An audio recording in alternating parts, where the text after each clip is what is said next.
Hello friends, आज हम बात करेंगे section 52 of transfer of property act 1882। Section 52 of transfer of property act जो है वो बात करता है ट्रांसफ़र की। किस ट्रांसफ़र की? जब कोई प्रॉपर्टी हम ट्रांसफ़र करते हैं उस समय उसका सूट जो होता है वो कोर्ट के अंदर पेंडिंग होता है। अगर पेंडेंसी के दौरान अगर प्रॉपर्टी को हम ट्रांसफ़र करेंगे तो जिस व्यक्ति को हमने ट्रांसफ़र करी है प्रॉपर्टी उसके ऊपर भी वो डिसीजन अप्लाई हो जाएगा कोर्ट का।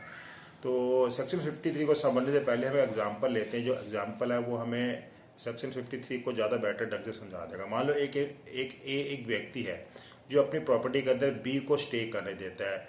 अब जब बी जो उस प्रॉपर्टी में स्टे कर रहा था वो ये डिक्लेयर करता है, रिक्लेम करता है कि ये प्रॉपर्टी मेरी है, और वो उस प्रॉपर्टी को जो है अपना क्लेम करके सी को सेल कर देता है वो प्रॉपर्टी। ठीक है।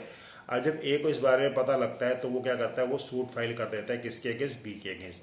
आज जब वो सूट फाइल कर देता है तो सूट फाइल करने के बाद क्या होता है कि जो बी होता है वो उस प्रॉपर्टी का पोजीशन सी को दे देता है। सूट फाइल करने के बाद सेल उसने पहले ही कर दी होती है। ठीक है। अब उसका पोजीशन जो होता है वो सी को दे देता है। ठीक है। लेकिन जो ए होता है वो सी को पार्टी नहीं बनाता। ठीक है। अब जो डिसीजन होता है वो ए के फेवर में आता है कि ठीक है भाई प्रॉपर्टी ए की है। अब यहाँ पे क्या होता है कि बाद में क्या पता लगता है प्रॉपर्टी तो सी के ऊपर चली गई। अब ए जो होता है वो सी के ऊपर सूट फाइल कर देता है। अब केस चलता है, जब केस चल रहा होता है तो उसी दौरान जो सी होता है वो प्रॉपर्टी डी को भेज देता है। अब डिसीजन क्या आता है?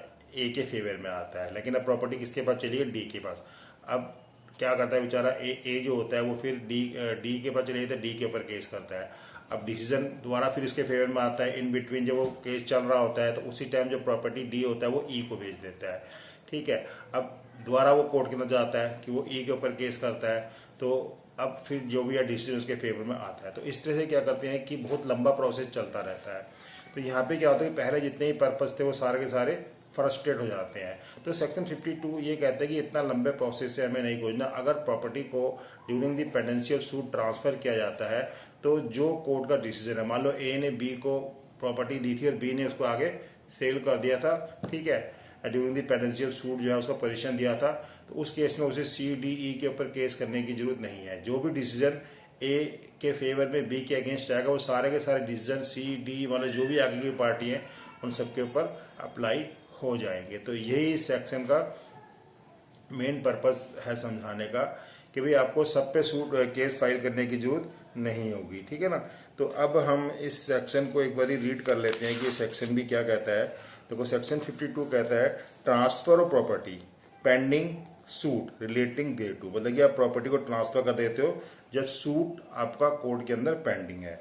आगे कहता है ये during the pendency of any court, मतलब किसी भी कोर्ट में पेंडिंग है, having an authority with in the limit of India excluding Jammu and Kashmir. अब सब इंक्लूड होते हैं, जम्मू एंड कश्मीर भी इंक्लूड होता है अभी इसके अंदर।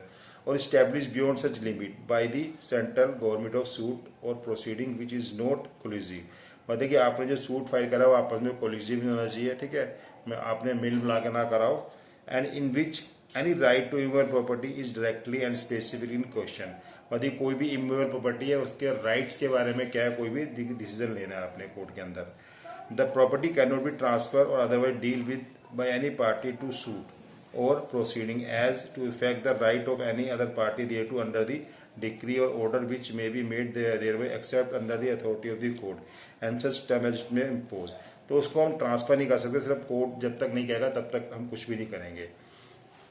इसका एक्सप्लेनेशन क्या कहता है? For the purpose of this section the pendency of suit or proceeding shall be deemed to commence from the date of the presentation of the plaint, कि जिस डेट को आपने प्लेंट फाइल किया उस डेट से जो है केस आपका कोर्ट के अंदर पेंडिंग मान लिया जाएगा।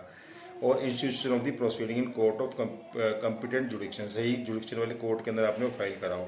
And to continue until the suits proceeding has been dispose, और ये तब तक कंटिन्यू माना जाता है जब तक कि वो खत्म नहीं जाता सूट जो होता है, जिसकी फाइनल डिग्री नहीं जाती एंड कंप्लीट सेटिस्फेक्शन डिस्चार्ज, और जो डिग्री है वो भी डिस्चार्ज नहीं जाती, जो order has been obtain or has been unobtainable by reason of expiration of period. या फिर मान लो आपकी डिग्री है वो मान लो एक टाइम पीरियड होगा कि 12 साल में आपने उसको एग्जीक्यूट करानी है, अब वो 12 साल बीत गए तब तक उसके अंदर कुछ नहीं होगा।